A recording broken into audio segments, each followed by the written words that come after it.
Hello, everybody, and welcome to Down to Earth with Terry Virts, where I talk about what matters down here on planet Earth. If you love the podcast, don't forget to subscribe and give us a rating. And today I'm doing a very unique podcast for the first time ever. I'm going to do just a monologue. I don't have a guest. It's the weekend, and I really wanted to get this out. There's a lot of things on my heart with the issues going on in Ukraine right now. So I'm going to do just a monologue where I talk about specifically some of the things related to the Ukraine situation, with respect to space and this International Space Station. And then I want to talk about the bigger picture and what's going on in the world now, because it sure does seem like things are going crazy. And this was kind of, well, it was kicked off or driven by the Russian invasion of Ukraine. I just want to say right up front that I am with the people of Ukraine. We are all, the whole world is rooting for you and pulling for you. The bravery of the Ukrainian people has been amazing. And I'm praying that you can defend your country and that this conflict will come to an end very quickly. But I will say that right up front. Ukraine, we're with you. The space issue the pot was stirred this week when Dmitry Rogozin, their head of Roscosmos, sent out a tweet. And when I was going to space in 2014, Mr. Rogozin actually walked me out to the Soyuz. He held my arm, took me out to the launch pad as we stared up at my Soyuz rocket. At the time, he had been sanctioned personally because Russia invaded Crimea, which has caused a lot of problems because he can't visit other head of space agency people because he's sanctioned. So he tweeted that, hey, Americans, you can take a trampoline to get to the space station. So it was kind of funny, kind of a not really funny, because he was saying the only way you can get there is with the Russian Soyuz, and the Russians were good partners, and they allowed us to have the Soyuz ride to the space station until we got our own capsule again. So he's kind of prone to hyperbole, prone to say things like that. He's a big personality kind of guy. And then this week, he sent out a very long tweet. It was a 5-part tweet with some grievances about the space industry and all the different things that are going on. And one of them, he mentioned, if we don't stick with the Russians, the ISS is going to fall down, and it might fall down and hit America, and it might fall down and hit Europe, and it might even hit China. And it was a very threatening tweet, to be honest. And to a certain extent, he's right. The Russian segment of the space station is where the thrusters are. And so we need those thrusters to maintain the orbit. The orbit constantly shrinks because of the atmospheric drag, and we need the Russian segment to reboost it. Now, in the coming weeks, there's a Northrop Grumman Cygnus cargo ship that's going to actually reboost the station using American thrusters. And back 20 years ago, we decided to cancel something called a propellant module that would have given American thrusters as a redundancy to the Russian thrusters. And we decided to cancel that and be completely dependent on them. And so the reality is, in the short term, we do have these American cargo ships. SpaceX has a cargo ship with thrusters. Hopefully Boeing will later this year, potentially. Northrop Grumman certainly does. And so companies like SpaceX, Northrop Grumman could probably put their heads to it, get to working very quickly, and have a solution that could maintain the station before too long. That's something that we could do. It's something that we don't want to do. And let me, at the beginning of this podcast, say out loud and very clearly that I really hope the space station partnership can survive. I spent, a important part of my life risking my life to support the space station. It would be a global tragedy if that partnership were seriously damaged, and I hope we can keep on flying it. But the reality is, things have changed a lot in the last week. And when Mr. Rogozin, as part of his tweet, he said, well, the station doesn't fly over Russia, so it won't affect us, was kind of the point he was making. And I replied to him with a picture of Crimea. The space station flies directly over Crimea. So by saying it doesn't fly over Russia, is he saying that Crimea is not part of Russia? That would be a really interesting development. I'd like for him to answer this podcast, if you would, Mr. Rogozin. Is that what you meant? Crimea is not part of Russia? I don't think that's what he was saying. But this question breaks my heart that we're even asking it. One would assume that there is some kind of red line that would remove a partner from our 15-nation partnership. I never in a million years imagined that we'd even be asking this question. But one of the partners just, I don't know if they crossed the red line, but the red line is certainly in sight. And when you say out loud the things that have happened in recent years, Russia has attacked and tried to undermine American presidential elections twice in 2016 and 2020. They've attacked our government with some serious cyber attacks. They've attacked our infrastructure with serious cyber attacks, Colonial and the trade winds, just various cyber attacks. They've attacked European elections. They've attacked European infrastructure. They had a military test of a satellite that they blew up in the space station's orbit. That was insane. I have no idea why that happened. I had Eric Berger on the podcast a few months ago to ask ourselves, we don't know why that happened. That was a very belligerent thing to do, just incredibly unwise. They've been threatening nuclear war by posturing that they're doing these nuclear exercises. And those are things that are not good. And the stability of Mr. Putin is questioned by leaders around the world. So when you say out loud that this is what Vladimir Putin has been doing, is that somebody that we continue to give the privilege of space station partnership to? We've decided that we won't give that privilege to China because of their abuses. And so I hope we can continue the partnership. But when you say the things out loud that are happening, Russian troops are in Ukraine, killing Ukrainian civilians right now. It's a question that we need to ask, especially when the head of the Russian Space Agency talks about dropping the space station on American territory. So that question is asked. It breaks my heart that we're even talking about that. I hope we don't go there. The future Cygnus rockets, I talked about Northrop Grumman. There are a lot of other interplays in the space industry that I want to talk about, because this is not just the ISS partnership that's at risk.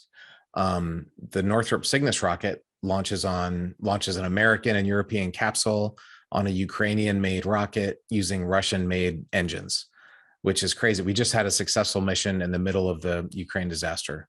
In the future, we're probably not going to get those rockets. So Northrop Grumman is going to either have to find a SpaceX, which is their competitor in the cargo space, or an Atlas rocket, which frankly are all spoken for. We don't have any spare Atlas rockets, or a New Glenn, which Blue Origin has been dragging their feet and taking years to get that thing flying. It's not ready yet. And so our ability to launch Cygnus rockets is in question in the future. We have enough for the next couple of launches, which is good, but we don't have enough unlimited for that.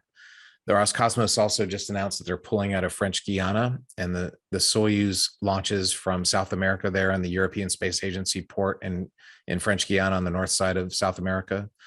It's been there for a long time. It's given the Russians a great commercial launching place. It's helped the Europeans out because the Soyuz in some ways is more economic than their Ariane 5. The Europeans are shutting down the Ariane 5 to bring online the Ariane 6. And without the Soyuz to kind of bridge that gap, that creates a problem. There's a couple of different programs at play here. The OneWeb, which is a British Indian, like a Starlink, it's a massive constellation of small satellites to provide internet bandwidth on Earth. OneWeb is the competitor to Elon Musk's Starlink. It's going to launch out of Baikonur on a Soyuz. ExoMars is a very large 20-year-long joint European-Russian Mars science mission. It's been years and years in the making. It's going to launch on a Proton from Baikonur. So there's questions about, will those happen or not? And then a Galileo, which is a European GPS system, is supposed to launch, I think, in weeks out of Guyana on one of these Russian Soyuzes. That apparently is not going to happen now because the Russians have pulled out. So there's a lot of European, Russian, different programs interplay that are in question. Also, my friend and NASA astronaut Mark Vande Hei is supposed to come home after almost a year in space. He's going to be the longest ever American astronaut in space. He's supposed to come back to Kazakhstan on a Russian Soyuz, and there's no plans to change that. I haven't talked to anybody at NASA. I think that's on track. As of today, which is February 27th, but every day things are escalating, and it's a very dynamic situation, and there's still a month before that happens. We're starting to shut down air travel to and from Russia. So, the NASA airplane that I flew on that brings you back from Kazakhstan to America has to fly over Russia. So if that's not possible, I don't think we're going to fly them over Iran or Pakistan or China. Those are the other options. And so I don't know if we'll be able to get them out of Kazakhstan. And if that were the case, thankfully we have a SpaceX going up with some space tourists about the same time. We could probably put Mark on that capsule. But we'll see. That's a question that hasn't been discussed as of now. There's no changes, and I don't have any insight into what NASA is thinking. But that's a problem that's going to hopefully not come up, but it might come up. There's a war going on in Europe right now. And the other option question is, if you do decide that this is enough of Russia and the space station program, the most important thing and the overriding thing that we absolutely is non-negotiable have to do is not create conflict for the crew on the space station. Those guys are professional. They work together. They're friends. They're going to keep earthly politics on Earth, and they're going to work together to keep themselves safe and keep the space station safe. I did it in the middle of the Crimea annexation and the Ukraine civil war that Russia was fanning the flames of. I sat there with my Russian cosmonaut friend and looked out the window over Ukraine at night, and you could see red flashes. We were watching bombs and people being killed on Earth together from the space station. And we would always say, politics is politics. Let's work together as a crew. And to this day, I'm friends with my Expedition 43 crewmates when I was the commander of the station. So we need to make sure that this crew never gets put in a situation where the Americans are told to do one thing and the Russians are told to do another. The act of physically separating the Russian segment from the US segment is possible. That's almost unthinkable. And I hope and pray that doesn't happen. If it did happen, like I said, the Americans would need a propulsion module to control, to be able to reboost the altitude and also to control the pointing. The Russians would be using propellant to control their pointing, which is very expensive and would require a lot of resupply. And so it would also be something very humiliating for their space program to have their space station separated from ours and be kicked out. So that would definitely be a very serious, very unlikely option. But again, as of this afternoon, the Russian nuclear forces were put on a higher state of alert. And so these things are happening very fast, and we'll see what happens. I hope not.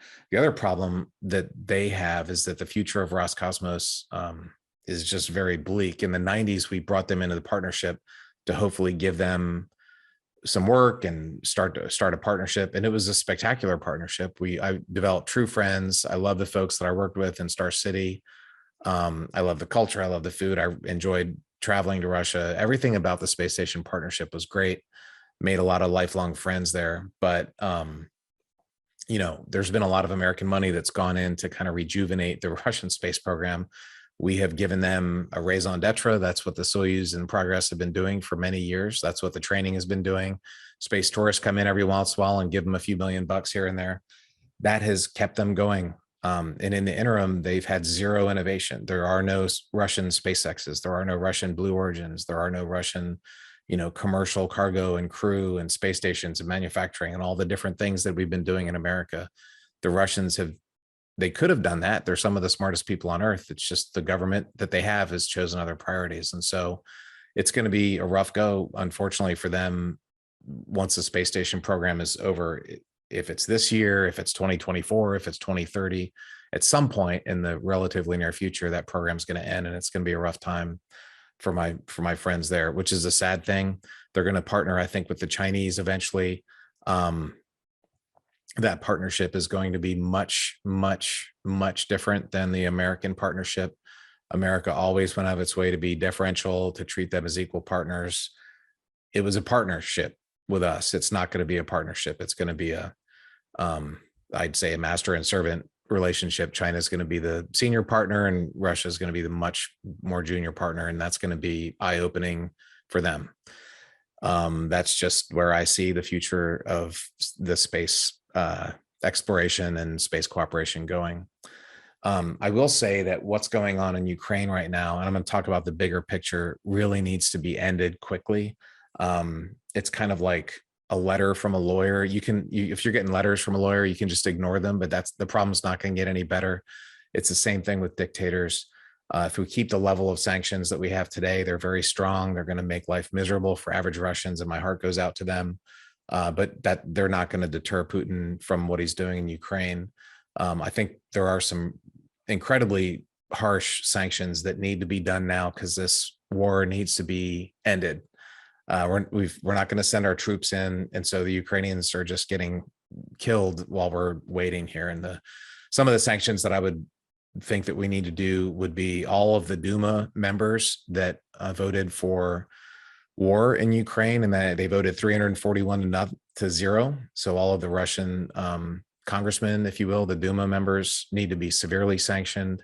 They need to pay a financial price for voting for war to attack their peaceful, democratically elected neighbor, and that will erode political support for Putin. Imagine if all of Congress started losing money immediately because of the president would lose some support. We need to stop airliner and private jet travel to and from Russia. Europe's already done this. America, Japan, Korea need to follow. America needs to be leading, by the way. That's something that needs to be happening. We've been doing a good job keeping the coalition together, if you will. But if you stopped all air travel to and from Russia, that would be incredibly painful and not sustainable. That would be serious pressure. We need to sanction nations who buy military equipment from Russia. Russian foreign military sales are probably one of the largest sources of human misery on Earth. Every bad guy on the planet is flying MiGs and using AK-47s and Russian surface-to-air missiles. That needs to stop. Any country buying Russian military sales needs to be sanctioned, and the loss of those military sales would put an incredibly difficult burden on Putin's military cronies. I would also say that the Russian oil and gas exports need to be targeted. America needs to have a sane oil and gas policy, and we need to combat climate change. We need to have an energy transition. But in the interim, we're going to need oil and gas. And I said in 2014, we should have been expanding our LNG natural gas export capabilities so we could provide Europe with our natural gas, reliable natural gas. When it's produced in Russia, they do it much more dirty in a much less environmentally friendly way than we do. And it allows them to hold Russia hostage. And so that needs to happen. We're a few years behind the ball game there, but and of course we can't let people go without heating oil and that kind of thing in the interim, but in the long run, we need to target that. And then finally, we could sanction their central bank. We've had SWIFT, which is one thing that's not really a sanction. It makes things painful, but it doesn't make them impossible. Serious central bank sanctions would be non-sustainable, and a combination of all those sanctions would make things change very quickly. And the inner circle of power would not allow that to go on for very long. And the way to relieve those sanctions is just pull out of Ukraine and stop killing Ukrainians. That's the way to get rid of all these sanctions. It's really easy, really straightforward. If we don't do that, it's going to be status quo forever. We're going to have a low-grade Ukrainian insurgency for years to come. We're going to have to rebuild NATO back to the Cold War days. It's going to cost us hundreds of billions of dollars. It's going to be very costly to the West to bring back the status quo from the 1980s, which is what Putin wants. We're going to have our eyes off the ball. We're going to be distracted while China is growing in the Pacific. We're going to be spending all this energy in Europe. And so we need to end this problem now rather than letting it drag on for years. That's my thought. And the problem ultimately is only going to be ended, his inner circle of oligarchs can certainly use my words carefully, or can certainly make things happen, but the Russian people can also make things happen. I've been hearing from lots of Russians that are just appalled by the war. I know a lot of them believe that Ukraine was acting badly towards Russian speakers and so on. The Putin propaganda machine has been in full force for many years, and that's a subject for another podcast. The danger of misinformation in the 21st century, that may be our biggest threat that we're facing. But even if they did have a support for the Russians in Crimea and Donbass, they don't support this war. They think this is the wrong thing. And if they protest, they get arrested, they get jailed, or worse, their future careers are impacted forever. The surveillance state that Putin has in place is what you'd expect from a KGB officer, but it's awful for the Russian people. And the only way to change that is going to be for millions of them to get out with their Niet Vojny, no to war signs, and that will be clear that something needs to change. But we can't change things for you. It's going to have to be done by the Russian people themselves. He's not invincible. He's not going to last forever. He's not so awful. that you can never get rid of him. You can, and only the Russian people can change that, because Putin's legacy is going to be a stain on Russian history. And so if we could change direction, I think Russia would be a great partner of the West.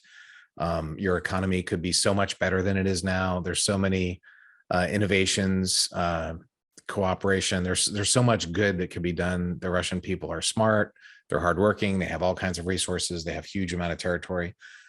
Russia could be doing a lot of good in the world. And with this man, Putin is not going to, have a change of heart. So that's just where we are. And at the end of the day, like I said, space is only so important. So what's happening on Earth, I think, is way more important, and what scares me.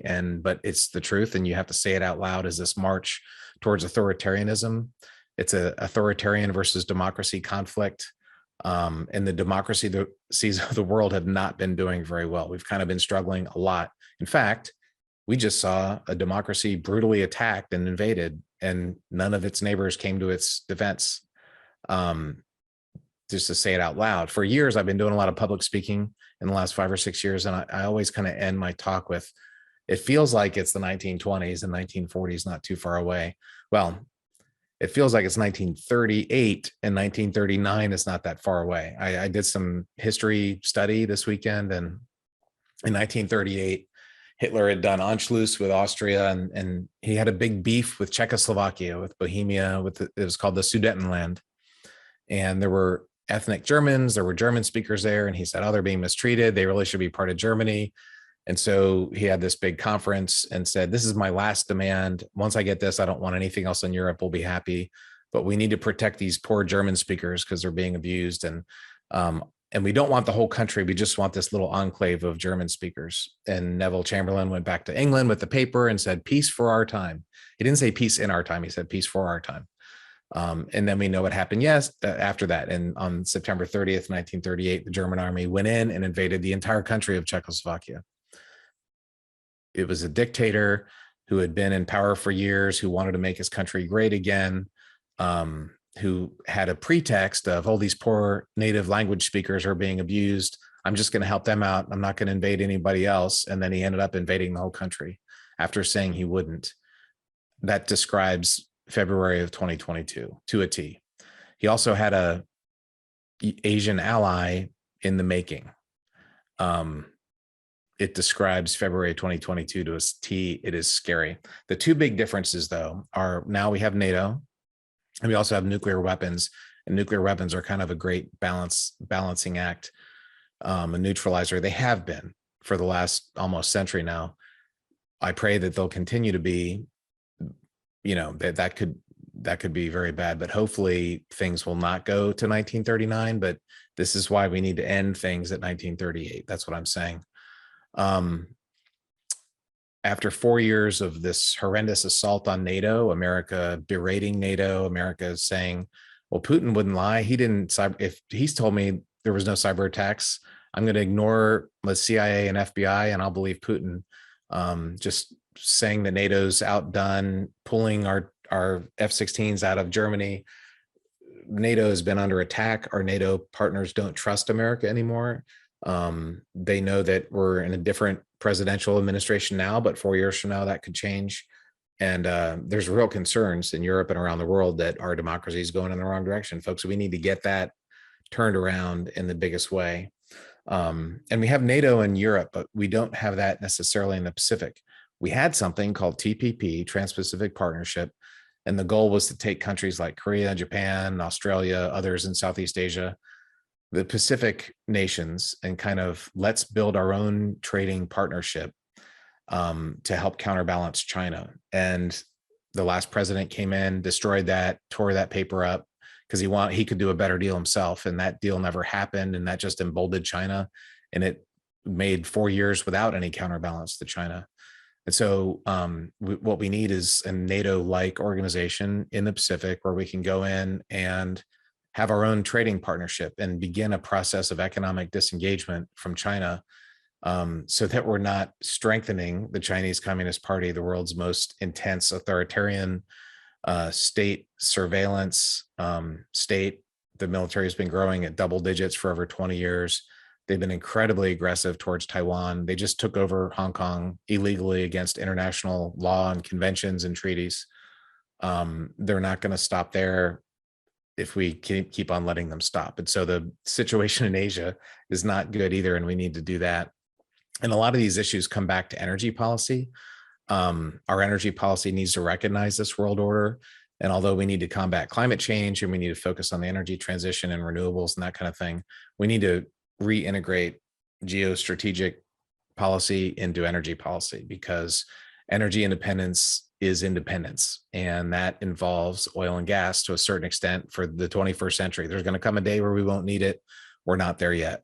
And when you do things like cancel these important keystone pipelines, you're using the same amount of oil and gas. It's just more inefficient and it's more polluting because you have to move oil via train, which is bad, instead of via pipeline, which is much cleaner. And now we're sending that oil that we would have refined in America, we're sending it to China for them to refine. So we just need to have some sanity. Germany shut down all their nuclear plants, and now they're really hurting for electrical energy. They were buying it from the same nuclear reactors as Chernobyl from the former Soviet states, were selling them electricity across the border with their nuclear plants. So a lot of our energy policy is insane sometimes. And so we need to bring some sanity back, and also insert that kind of geostrategic part. If we had done that, built out our liquid natural gas infrastructure in 2014, Europe wouldn't have been dependent on Russian natural gas, and that would have been a humongous bargaining chip. So we need to start thinking in these ways when we do this. Also, about a decade ago, America gave up our ability to make solar panels, and almost all solar panels are made in China. Most batteries are made in China. Many wind components are made in China. So we're in the process now of beginning to send trillions of dollars to China for these energy pieces of equipment, in the same way that we sent trillions of dollars in the 20th century to the Middle East. And that was a foreign policy disaster for us. It was really bad. Strengthening the Chinese Communist Party will be much worse than the problems we had in the Middle East in the 20th century. China has been very deliberate. They have a national strategy. They execute it. They don't change every 2 years for the midterm elections. They've gone around and essentially colonized Africa and nations in the South Pacific by lending them more money than they can ever pay back. And now they're a slave to this debt that they owe to the government. China gets the natural resources, the rare earths like lithium and cobalt that you need for batteries. And if you're going to buy batteries, you're going to be buying them from China. So all of this electrification we're doing in cars, wind and solar need giant battery banks for when the sun's not shining and when the wind's not blowing. All these batteries are going to be sending trillions of dollars to China. We need to rethink this policy and rethink it quickly with a coherent national strategy. And so there's also going to be a coming environmental disaster of battery waste. And 20, 30, 40 years from now, there's going to be a lot of dead batteries. There's going to be a lot of old solar panels. The mining of these rare earths are environmentally bad. So we need to think of these things and not just jump kind of on a bandwagon without thinking through the whole and state. And so there's really kind of two futures. One where democracy is the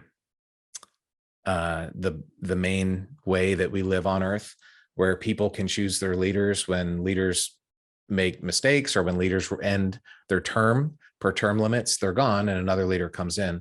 Or authoritarian states where Xi and Putin and others are president for life, and they say power corrupts and absolute power corrupts absolutely. And we're seeing that right now in Ukraine. So we have these two different futures: authoritarian surveillance states or democracy, free market economies. And we need to pick the one, because if we don't, all of these other things that we're doing aren't going to matter. And of all the issues on Earth that we face, that's it. We're going to talk in the future about the role of misinformation, because this is an entire podcast on its own. But hopefully you didn't mind my rambling. I have a lot of thoughts here, and I think everybody on Earth is being pretty stressed out these days about what's going on. So hopefully these are my thoughts only, and hopefully they can help you kind of in your brain come up with your own view of the world. So thank you again for listening to Down to Earth with Terry Virts, and don't forget to subscribe to the podcast we'll be back with our cool space and James Webb Space Telescopes podcast here soon. Lots more to come, and I will talk to you next week.